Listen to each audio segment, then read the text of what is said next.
আসসালামু আলাইকুম বন্ধুরা, আমরা আজকে যাব আমার শ্বশুর বাসায়। যেহেতু আমি ঢাকায় থাকি, এখনও দাদু বাসা যাবে, খুব খুশি ওরা। যাই হোক, আমরা কোনো সিট পাই নাই, তাই পিছনের সিটেই বসতে হইলো। তাড়াতাড়ি যাব, অনেক দেরি হয়ে গেছে, যেহেতু শুক্রবার। ওইখানে একটা বিয়ের দাওয়াত আছে, আমরা বিয়ের দাওয়াত খেতে যাব। দেখুন কিভাবে যাচ্ছি।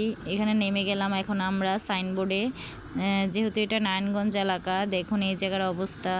যাই হোক, ব্রিজে উঠলাম, ব্রিজে উঠে হাঁটতেছি। এখানে কত সুন্দর কত কিছু বেচে, আমি দাঁড়িয়ে দাঁড়িয়ে দেখি, দেখতেছি কি বেচে, দেখি একটু।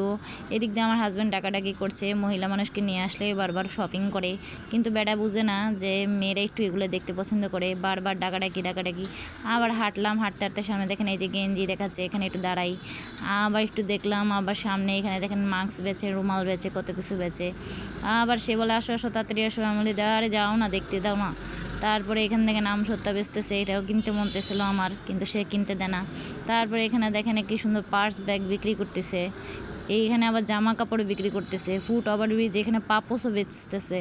এত কিছু বেচাবেচি, মানুষের ভিড় শেষ নেই। এখানে স্কুল ব্যাগের থেকে শুরু করে কসমেটিক্স, কত কিছু বিক্রি করতেছে। একটা ফুট ওভারব্রিজে মানুষ হাঁটতে পারে না ঢাকার কারণে। এখন দেখেন এখানে মোজা বেচতেছে। আমার মেয়ে বলে চলো আম্মু যাই, নিয়ে এসে পড়েছে। এখন আমরা নিচে নামলাম, নিচে নামে একটা অটো নিলাম, অটো নিয়ে এখন যাওয়ার পালা।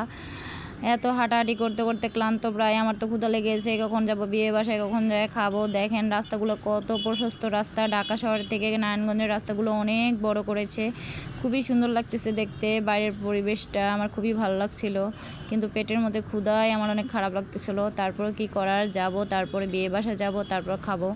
যাই হোক, দেখেন আশেপাশে কত সুন্দর। এখন আমরা নেমে গেলাম, আমরা প্রায় এসেই গিয়েছি। এখন আমার হাজব্যান্ড বলছে চলো তাড়াতাড়ি চলো, তুমি এরকম করতেছো কেন?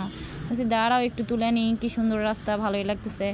এখন আমরা এই পাশে দেখতেছি। আমার মেয়ে বলে তাড়াতাড়ি চলো আম্মু, এখানে অনেক অ্যাক্সিডেন্ট হয়। আসলে কথাটা সত্য, এখানে অনেক অ্যাক্সিডেন্ট হয়। দূরে গাড়ি আছে, দেখতে দেখতে অমনি গাড়ি এসে মেরে দেয়। অনেক অ্যাক্সিডেন্ট হয় এই জায়গাটায়, তাই তাড়াতাড়ি করে আমরা পার হয়ে নিলাম।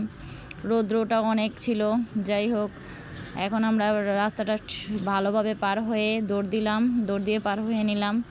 এখন হেঁটে হেঁটে আবার যাচ্ছি। অনেক হাঁটা পড়ছে আসলে, এত হাঁটা তো ঢাকা শহরে হাঁটি না। যাই হোক, তারপরে ভালোই লাগতেছিল, যেহেতু বেড়াতে যাচ্ছি, বেড়াতে গেলে একটু ভালোই লাগে। হাঁটাচলা করতে করতে হাঁটতে হাঁটতে এই লোকটা বারবার বলে আসো আসো আসো, তাড়াতাড়ি আসো, আসতেছি, তুমি যাও, আমি একটু ভিডিও করে নিই, কী সুন্দর লাগতেছে রাস্তাঘাট। যাই হোক, আস্তে আস্তে অবশেষে এসে বললাম আমার শাশুড়ির বাসায়। দেখুন আশেপাশে এই জায়গাগুলো আরও ময়লা নর্দমা এগুলো দিয়ে ভরা ছিল, কিন্তু এগুলো ভরাট করেছে। কত বড় বড় বিল্ডিং দালান করে উঠে গেছে, বড় বড় অ্যাপার্টমেন্ট হয়ে গেছে। এখন আসলে গ্রামের সাইড বলতে নাই, আশেপাশে অনেক সুন্দর সুন্দর বাসা দেখেছেন, কত বড় বড় অ্যাপার্টমেন্টের মতো। যাই হোক, এখন আমাদের নিজের বাসা আমরা এসে পড়েছি, যেখানে শান্তির নীড়। এই দেখুন আমাদের এই যে বাসা, আমাদের বাসাটা খুবই সুন্দর মাশাআল্লাহ। দেখুন কি সুন্দর করে ডেকোরেশন করা হয়েছে আমাদের বাসাটা, অনেক সুন্দর বাসা। সবাই দোয়া করবেন যাতে আমরাও আরও বড় করতে পারি বাসাটাকে। এটা রহমান কটেজ, আমাদের নিজের বাসা। আমরা এখন এসে পড়েছি। আল্লাহ হাফেজ।